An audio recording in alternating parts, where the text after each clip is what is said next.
প্রথমবার বাংলাদেশে পা রেখেছেন কলকাতার এক জনপ্রিয় অভিনেত্রী। ঢাকার কনসার্টে আসছেন পাকিস্তানের আলোচিত এক র্যাপার। শুটিং সেটে গুরুতর আহত হয়ে কাঁচ থেকে ছিটকে গেলেন দক্ষিণের এক শীর্ষ নায়িকা। আর বয়কট বিতর্কের মাঝেই বদলে গেল এক গ্র্যামি জয়ী গায়িকার বিশ্ব সফরের সূচি। চলুন এক নজরে দেখে নেওয়া যাক বিনোদন অঙ্গনের আলোচিত 4 খবর।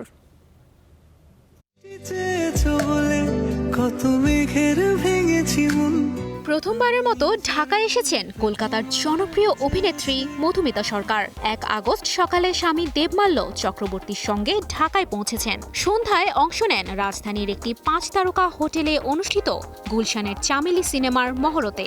নির্মাতা মোহাম্মদ ইকবাল জানান, মহরতের মধ্য দিয়েই আনুষ্ঠানিক যাত্রা শুরু হবে সিনেমাটির, যেখানে ঘোষণা করা হবে শিল্পী ও কলাকুশলীদের নাম। এক যৌনকর্মীর জীবন সংগ্রাম নিয়ে নির্মিত এই সিনেমায় এরই মধ্যে যুক্ত হয়েছেন ওমর সানি, আমিন খান, রোজিনা ও আশিস খন্দকার সহ অনেকেই। গুরুত্বপূর্ণ একটি চরিত্রে থাকছেন আজমেরি হক বাঁধন। আগামী নভেম্বর-ডিসেম্বরে শুটিং শুরু হওয়ার পরিকল্পনা রয়েছে।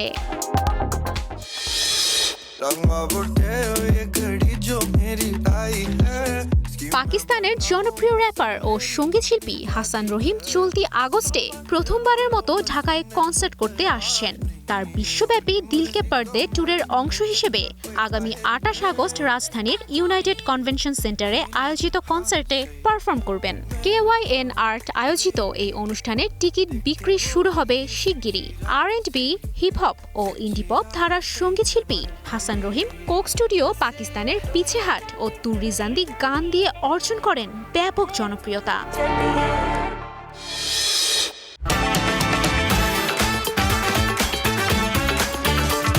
শুটিং করতে গিয়ে গুরুতর আহত হয়েছেন পুষ্পাখ্যাত অভিনেত্রী রাশমিকা মান্দানা।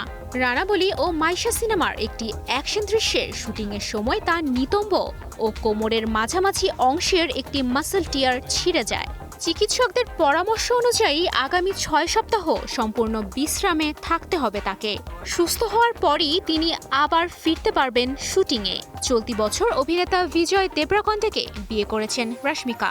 বিয়ের পর তাদের প্রথম যৌথ সিনেমা রানাবলির শুটিং চলছিল। এর আগে সিকান্দার সিনেমার শুটিংয়েও আহত হয়েছিলেন এই অভিনেত্রী।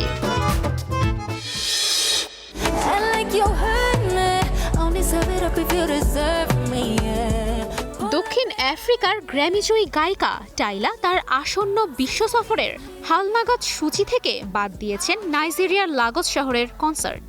যদিও এ বিষয়ে তিনি বা তার টিম কোনো ব্যাখ্যা দেননি। তবে দক্ষিণ আফ্রিকায় সাম্প্রতিক বিদেশি হামলা এবং সেই ঘটনায় টাইলা প্রকাশ্যে কোনো মন্তব্য না করায় অনেক নাইজেরিয়ান সামাজিক যোগাযোগ মাধ্যমে তাকে বয়কটের ডাক দেন এবং দেশটিতে অনুষ্ঠান না করার দাবি তোলেন।